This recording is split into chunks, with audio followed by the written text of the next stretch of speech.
Il y a une question en ce moment qui se pose à tout le monde, je crois, c'est que faire? On nous explique, et à juste titre, toutes les choses qu'on ne peut pas faire, et on les suit du mieux possible. Et après, il y a la question du que faire toute la journée, comment s'occuper, comment se distraire, comment s'intéresser aux choses et comment prendre soin de soi-même et des autres.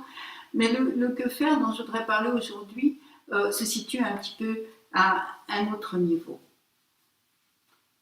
On a appris déjà depuis un certain nombre d'années que quand on coupe un arbre au Brésil, ça fait fondre un petit peu la banquise au pôle Nord et ça change un petit peu les courants de l'Atlantique.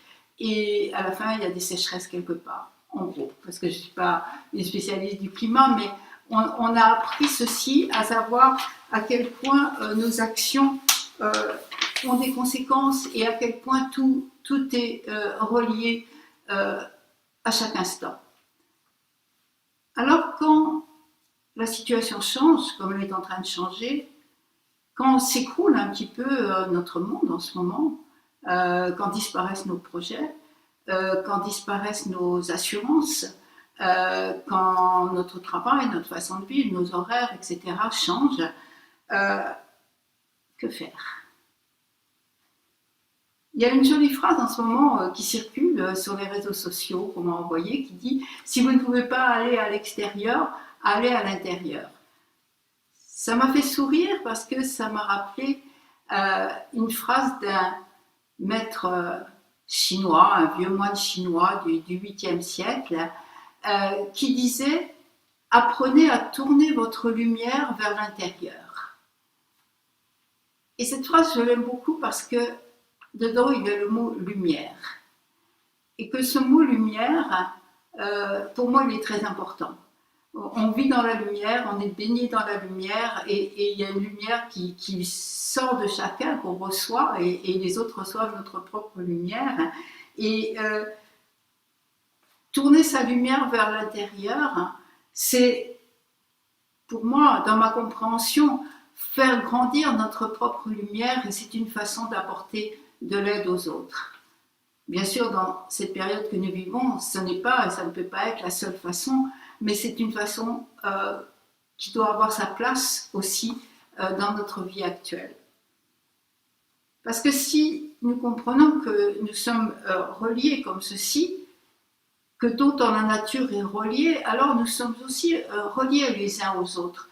Et chacun de nos actes va avoir des conséquences pour les autres. Alors, parce que cette situation est difficile en ce moment, je crois qu'il importe de nous tourner vers l'intérieur.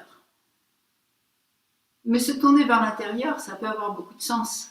On peut se tourner vers l'intérieur parce qu'on a besoin d'un abri, d'une protection, et ça peut être une solution, mais ça peut devenir un problème aussi, cette solution.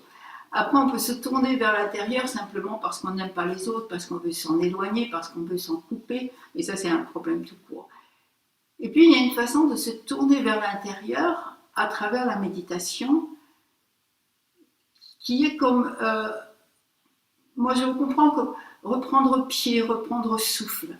À un moment, on se tourne vers l'intérieur, on s'appuie sur soi-même. Et quand je dis soi-même, c'est pas moi personnellement, mais sur cette lumière de l'intérieur. Et à partir de là, on peut revenir vers les autres. Parce que c'est ça notre pratique de la méditation, comme notre vie. C'est quelque chose qui se fait grâce aux autres et pour les autres et avec les autres. C'est ce qu'on appelle dans notre tradition zen le retour sur la place du marché. Revenir avec les autres. Il n'est pas question de se couper. La méditation, ce n'est pas un moment de s'abriter en soi-même. C'est un moment, au contraire, d'ouverture et on se tourne en nous-mêmes pour faire grandir cette lumière. Et c'est cette lumière qu'ensuite on va partager avec les autres.